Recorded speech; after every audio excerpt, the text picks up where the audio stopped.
Guys, welcome to our channel depth study BSc first semester में हम आपको पढ़ा रहे थे फिजिक्स। और आज का जो टॉपिक है वो इसमें हम आपको पढ़ाएंगे न्यूटन्स लॉ के बारे में। ये टॉपिक भी इम्पॉर्टेंट है क्योंकि एग्जाम में आ जाता है कि न्यूटन्स लॉ की लिमिटेशंस क्या है, तो इसके आपको लिमिटेशन के बारे में भी बताएंगे। सबसे पहले न्यूटन लॉ क्या है इसके बारे में बताएंगे। ये तो आप 9th क्लास से ही पढ़ते आ रहे होंगे। चलिए बताते हैं इसके बारे में। इससे पहले आपको बता देते हैं, टेलीग्राम पर हमारा चैनल है इसी नेम से, डेप्थ स्टडी के नेम से।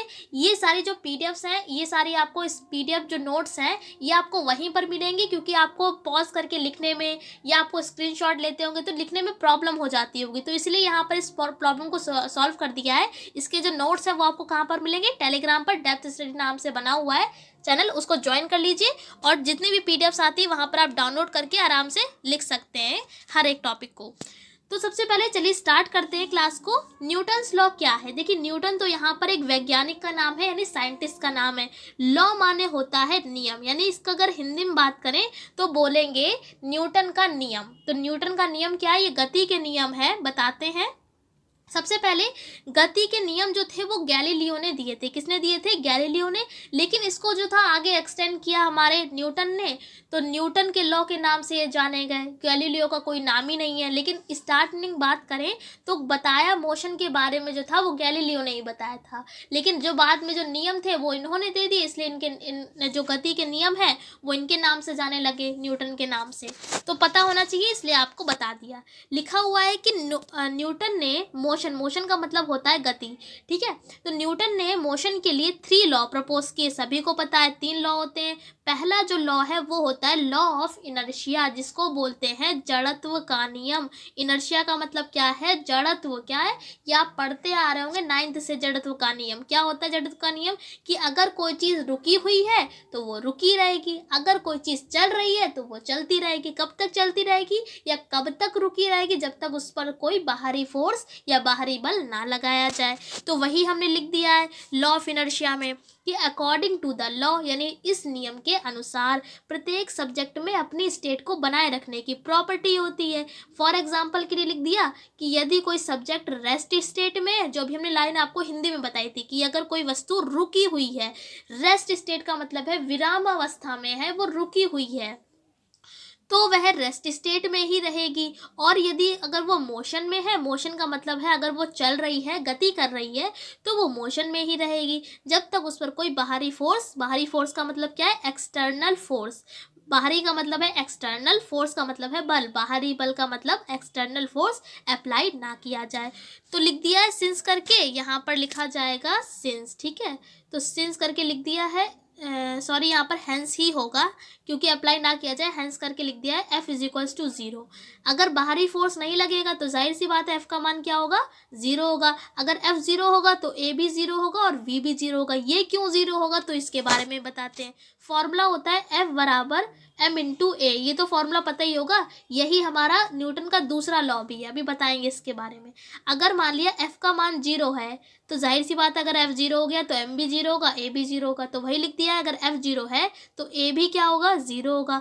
एक फॉर्मूला होता है A बराबर होता है डेल्टा V/Δt, यानी इसका मतलब है वेग परिवर्तन की दर को हम एक्सीलरेशन कहते हैं। एक्सीलरेशन का मतलब है त्वरण, ठीक है। F क्या है? फोर्स है, बल। A क्या है? त्वरण। त्वरण का मतलब है एक्सीलरेशन। और V क्या है? वेग यानी वेलोसिटी। तो V कैसे 0 होगा? अगर ये देखिए, अभी हमने फॉर्मूला आपको बताया A बराबर डेल्टा V/Δt। अगर A ही 0 हो गया है तो V भी तो 0 होगा। अब आप डिवाइड करके देख लीजिए, फॉर्म सॉल्व करके, जब A 0 है तो जाहिर सी बात है ये भी 0 होगा। तो वही लाइन लिखिए, अगर F 0 होगा तो एक्सीलरेशन भी 0 हो जाएगा और वेलोसिटी भी 0 हो जाएगी। उसके बाद अगला लॉ है सेकेंड लॉ। सेकेंड लॉ का फॉर्मूला होता है F = m×a। बस इसके बारे में ये फॉर्मूला याद कर लीजिए, सेकेंड लॉ भी याद हो जाएगा। क्या है कि मास, M फॉर क्या है? द्रव्यमान यानी मास, और A क्या है? त्वरण यानी एक्सीलरेशन।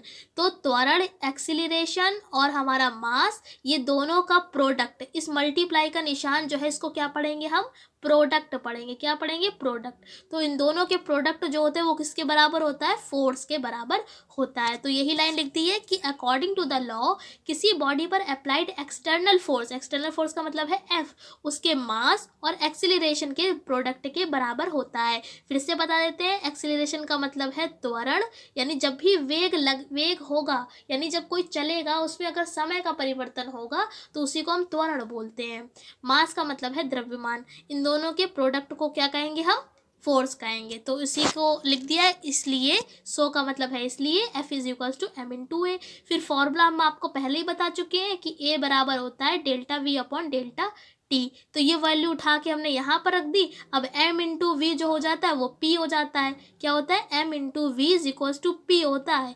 यानी कि मास और वेलोसिटी के जब प्रोडक्ट होता है वो किसके बराबर होता है? संवेग। संवेग का मतलब है लीनियर मोमेंटम। बाकी का वैसे ही रखा है, बस इसकी जगह पे डेल्टा पी लगा दिया अपॉन में टी। यानी कि जो सेकेंड लॉ होगा, अब आप इसको सेकेंड लॉ नहीं बोलेंगे, किसको बोलेंगे? F is equals to delta P upon delta T. यही हमारा क्या है? न्यूटन का सेकेंड लॉ है। इसको कैसे लिखेंगे कि the rate of change of linear momentum is equals to force. क्या लिखेंगे? फिर से आपको बता देते हैं। टी का मतलब क्या है? रेट। टी का मतलब क्या है? रेट। इसी को अगर हम हिंदी में लिखते तो क्या लिखते? दर। क्या लिखते? दर लिखते। तो लिखा द रेट ऑफ डेल्टा को हम पढ़ते हैं चेंज। चेंज का मतलब होता है परिवर्तन। कहीं पर भी परिवर्तन होता है तो वहाँ पर हम चेंज लगाते हैं, चेंज या परिवर्तन। ठीक है। तो टी को रेट और डेल्टा को हम क्या पढ़ेंगे? चेंज पढ़ेंगे। और पी को लीनियर मोमेंटम। पी को लीनियर मोमेंटम का मतलब है संवेग। देखिए हर चीज़ की हिंदी आपको बता रहे हैं, साथ में याद भी करवा रहे हैं, तो याद भी करते रहिए। कैसे डेफिनेशन लिखेंगे इसकी? बहुत आसान है। The rate of change of linear momentum is equals to force. तो लिख दिया है the rate of change of linear momentum is equal to force applied on it. बहुत आसान तरीके से बताया है, आई होप आपको याद भी हो गया होगा। उसके बाद थर्ड लॉ क्या है? थर्ड लॉ आपने पढ़ा होगा, प्रत्येक क्रिया की एक प्रतिक्रिया होती है जो दिशा में, जो क्या होता है हमारा, जो हमारी रिएक्शन में अपोजिट होती है और एक्शन में क्या होती है? इक्वल होती है। ये आपने पढ़ा होगा। वही लाइन लिखती है कि every action has an equal and opposite reaction. यानी कि कोई भी क्रिया होगी उसकी एक प्रतिक्रिया होती है। लिख दिया if a body applied a force. मान लिया कोई एक बॉडी है, यदि, इफ़ का मतलब होता है यदि, यदि एक बॉडी पर अप्लाइड फोर्स हो रही है। मान लिया है हमने F21। F21 का मतलब क्या है कि पहली बॉडी पर कोई फोर्स लग रही है और वो दूसरी बॉडी पर अप्लाइड हो रही है। ठीक है। मान लिया आपने कोई, अभी हम आपको एग्जांपल बताते हैं। जैसे कि आप क्या करें, एक दीवार पर अपना हाथ मारिए। क्या करें? दीवार पर अपना हाथ मारिए, या कोई भी चीज़ मारे। मान लिया आपने एक डंडा ले लिया, दीवार पर मारा है, तो दीवार पर मारा तो क्रिया हुई। ठीक है। दीवार पर क्या किया? आपने डंडे को मारा है तो क्या हुई? क्रिया हुई। उस दीवार से क्या आई? आवाज़ आई।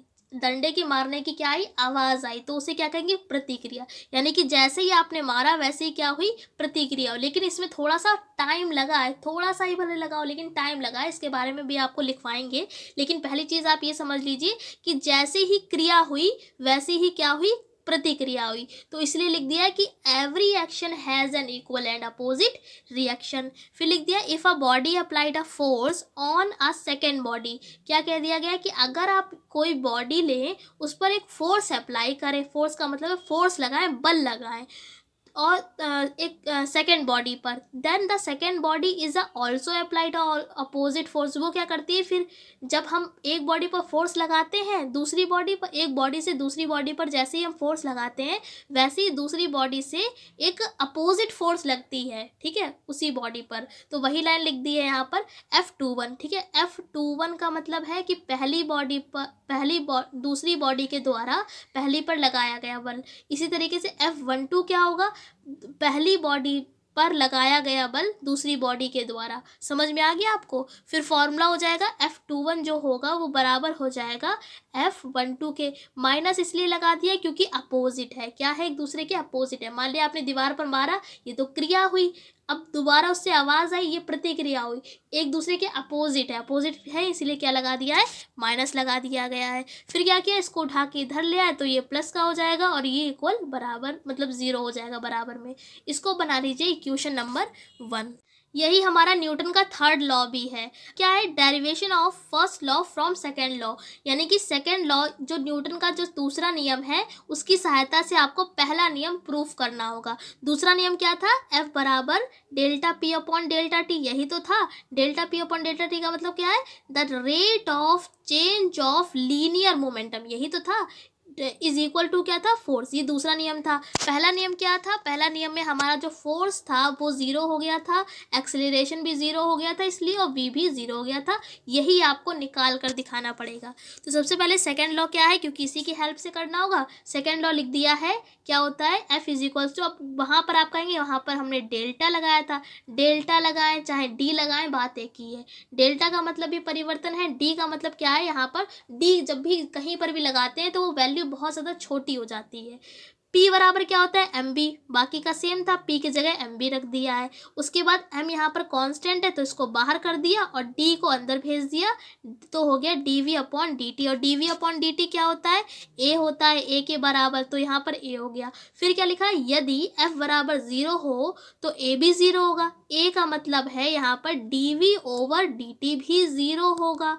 ठीक है, वही वाली लाइन लिखी, अगर F 0 होगा तो A भी 0 होगा। A 0 होगा, A का मतलब है ये वाला जो dv ओवर dt है ये भी 0 होगा। अब यही हमको प्रूफ भी करना था। यहाँ पर आप क्या करें? इसको इधर भेजेंगे तो वो भी 0 हो जाएगा और dv vector is equal to 0 आएगा। d को हटाएंगे तो यहाँ पर क्या आ जाएगा? कांस्टेंट आ जाएगा। v को कांस्टेंट दिखाना ही हमारा क्या है? न्यूटन का पहला नियम है। तो यही इसके बारे में लिख दिया है हेंस करके। हेंस एक्सटर्नल फोर्स के एब्सेंस में किसी बॉडी की वेलोसिटी कांस्टेंट रहती है, यही न्यूटन का फर्स्ट लॉ है। कहने का मतलब है कि अगर एक्सटर्नल फोर्स जो है वो जीरो होगा, जीरो का मतलब है इसकी एब्सेंस होगी, अनुपस्थिति होगी, तो बॉडी की जो वेलोसिटी होगी, वेलोसिटी का मतलब है v यानी कि वेग, वो क्या होगा? कांस्टेंट होता है। यही न्यूटन का क्या है? फर्स्ट लॉ है। तो न्यूटन के सारे लॉ प्रूफ करा दिए गए हैं। अब आपको बताएंगे हम लिमिटेशन ऑफ न्यूटन्स लॉ, यानी इसकी लिमिटेशन क्या है, सीमा क्या है न्यूटन लॉ की। ये एग्जाम में आपके आ जाती है तो ये इंपॉर्टेंट है। पहला लिमिटेशन तो ये है कि न्यूटन का फर्स्ट लॉ और सेकंड लॉ तभी अप्लाई होगा जब फ्रेम ऑफ रेफरेंस में कोई भी एक्सीलरेशन ना हो और कोई भी एक्सटर्नल फोर्स अप्लाई ना हो रहा हो। यानी कहने का मतलब है कि ए का मान जो है वो भी 0 हो, ठीक है, और एक्सटर्नल फोर्स भी 0 हो। जब दोनों 0 होंगे तभी न्यूटन का first law second law work करेगा, अन्यथा नहीं करेगा। अब यहाँ पर एक वर्ड आया है फ्रेम ऑफ रेफरेंस, ये आपको अगले क्लास में बताएंगे। ये टॉपिक इंपॉर्टेंट भी है एग्जाम के पर्पज से। फिर सेकंड पॉइंट क्या है कि एफ वेक्टर जो होता है वो बराबर होता है एम इंटू ए वैक्टर के। ये भी तब पॉसिबल होगा जब एम क्या होगा? कांस्टेंट होगा, क्योंकि यहाँ पर एफ वेरिएबल है, ए वेरिएबल है। एम अगर कांस्टेंट है तभी ये जो है पॉसिबल होगा, अन्यथा नहीं होगा। थर्ड क्या है हमारा पॉइंट कि according to the third law, यही था हमारा तीसरा नियम कि every action has an equal and opposite reaction, ये हमारा तीसरा नियम था। ये क्या लिख दिया है? परंतु ये तब पॉसिबल होगा, तब संभव होगा जब इन्हें एक ही टाइम पर नापा जाए, परंतु ऐसा करना पॉसिबल ही नहीं है। अर्थात न्यूटन का थर्ड लॉ भी कंप्लीटली ट्रुथ नहीं है, यानी बिल्कुल पूर्ण सत्य नहीं है। क्योंकि इसलिए मान लिया, अभी हमने आपको एग्जाम्पल दिया था, आप दीवार पर मारते हैं तो आपने मारा तो वो तो हो गई क्रिया, उससे आवाज आई तो वो क्या हो गई? प्रतिक्रिया हो गई। लेकिन दोनों के करने में थोड़ा सा टाइम तो लगा ही है। भले थोड़ा सा टाइम लगा है, आपको पता नहीं चला है, लेकिन टाइम लगा है। आपने मारा, उसके बाद दूसरे आवाज़ आई है, तो थोड़ा सा टाइम लगा है। लेकिन यहाँ पर क्या कह रहा है? ये तब अप्लाई, ये पॉसिबल तब होगा जब दोनों जो काम है, क्रिया प्रतिक्रिया जो हो रही है, वो एक ही टाइम पर हो। लेकिन ऐसा करना संभव ही नहीं है, पॉसिबल ही नहीं है। तो इसलिए लिख दिया है जो थर्ड लॉ है वो भी कंप्लीटली ट्रुथ नहीं है। यही 3 लिमिटेशन है। जब अगले क्लास में हम मिलेंगे तो हम आपको फ्रेम ऑफ रेफरेंस के बारे में बताएंगे। ये अपने में एक अलग टॉपिक है, इसके बारे में आपको डिटेल में बताएंगे। तो आई होप आज की क्लास में आपको न्यूटन्स लॉ अच्छे से लर्न भी हो गया होगा और अच्छे से समझ में भी आ गया होगा। तो इस क्लास में इतने रखते हैं, अगले क्लास में मिलेंगे तो फ्रेम ऑफ रेफरेंस के बारे में आपको बताएंगे। इस क्लास में इतना ही। अगर वीडियो पसंद आई तो वीडियो को लाइक करिए, चैनल पर आए चैनल को सब्सक्राइब कर लीजिए। हम मिलते हैं इसके नेक्स्ट वीडियो में, तब तक के लिए जय हिंद, जय